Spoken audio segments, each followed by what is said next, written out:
This is Terry, and in this video I want to discuss the I15 Prisma MK2.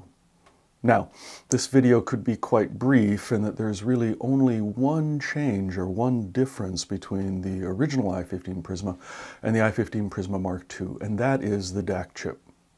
In the original design we used an AKM chip, but because of the AKM chip factory fire that occurred over a year ago and burned for 3 days, we knew that there would be no longer any of these chips available for what is arguably the most popular model Primare has ever produced. So, knowing well the ESS chips that are available, we knew that we could implement that DAC chip into the design and maintain the award-winning sound quality that the I15 has rightfully become known for over time through all of the many great reviews as well as the customer comments on that tiny but mighty little amplifier. So we implemented this change in the DAC chip, and that in effect is the difference between the two amps. Now, there is a subtle, and I have to emphasize subtle difference in the sound, but we worked very, very hard to maintain the basic sonic profile of that very powerful little amplifier. And as a result, the only way you're going to really be able to hear the difference is if you do a very careful A-B comparison, volume matched, and then what you might be able to hear, depending upon the resolving capabilities of the system, is that the AKM chip has this kind of pure, dynamic character to it, whereas the ESS chip has a somewhat more organic sound to it with an ability to render micro details with a little greater clarity, a little greater kind of natural sounding effect. And again, these differences are quite subtle. Everything else about the product remains the same, the features, the functionality. So the complete Prisma bundle of technologies, whether it's AirPlay, Bluetooth, Chromecast, Spotify Connect, and all of the future updates that we will be providing to that platform, adding new features and functionality, will be the same for both the original and the MK2 version. And the other fact that remains the same is the capabilities of that amplifier.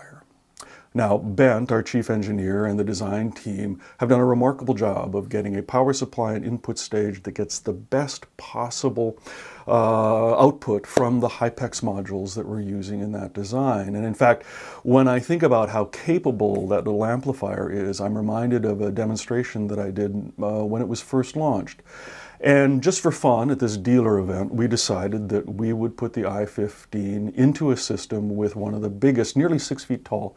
difficult to drive speakers they had in their largest demo room. Now, for convenience sake, the I15 was just simply sitting on a massive 300 watt, 10,000 euro basic amplifier. But it allowed us to just quickly connect interconnects as well as speaker wires to do the demonstration.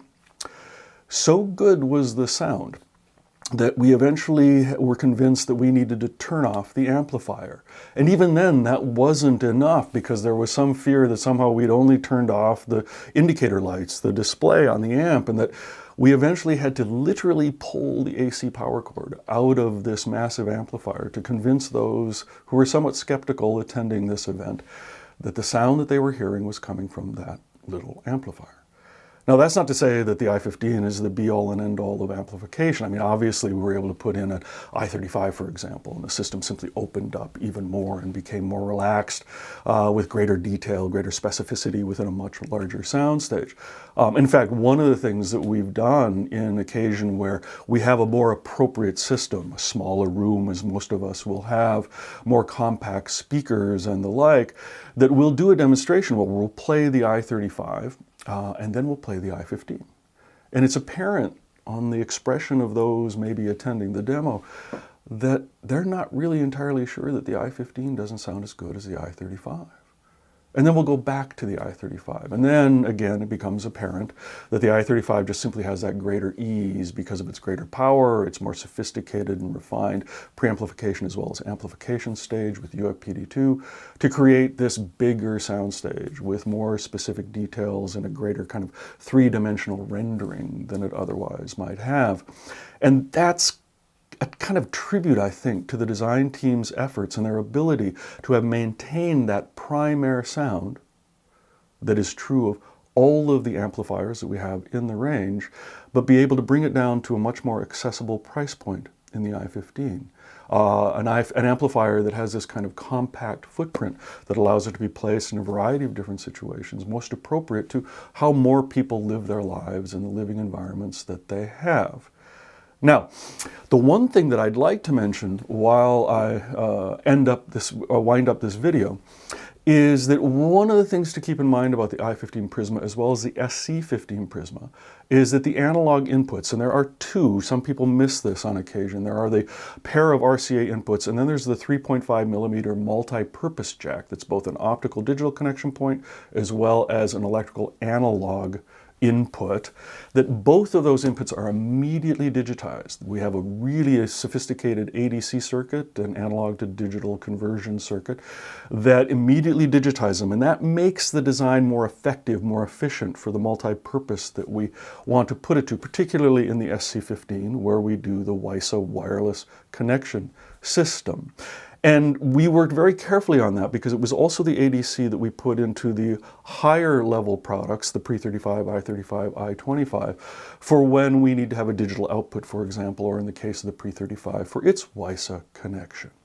So all of those other amplifiers, preamplifiers, it is an analog throughput all the way. It's only in the i15 and the C15 that we have this analog to digital conversion. Now, we're pleased that the vast majority of reviewers who've listened to this analog input have commented on how great it sounds. And again, it allows for greater effectiveness and efficiency in the design, in part because these models, the i15 Prisma, i15 Prisma Mark II now, and the SC15 Prisma, were really designed for digitally centered systems, or systems focused more on digital playback, digital sources.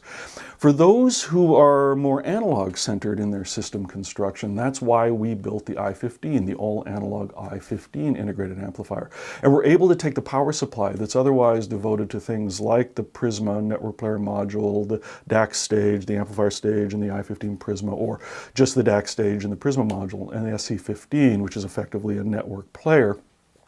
We're able to reconfigure that power supply to get the best, even better sound from those HyPEX modules, and then allow for system building with things like the SC15 acting as a digital control center, a network player, as well as then the CD15 Prisma for those who don't need a digital inputs. And then you have a complete 15 series system with Prisma technology married to the amplifier technology that is part of that platform. For someone who has a digitally oriented system, you can use the i15 Prisma Mark II. You add the R15 moving magnet moving coil phono stage and say the DD15 CD transport. And there again, you have a complete system offering great flexibility in being able to play back virtually any source that you might have to a remarkable level. So for more information on the i15 Prisma Mark II, on system building, go to our website, look at some of the YouTube videos we have on the original i15 Prisma, SC15 Prisma to learn more about that platform, as well as 15 series system building and virtually any other topic you might have, or any questions, to answer any questions you might have about Primare product. And that's about it. Thanks.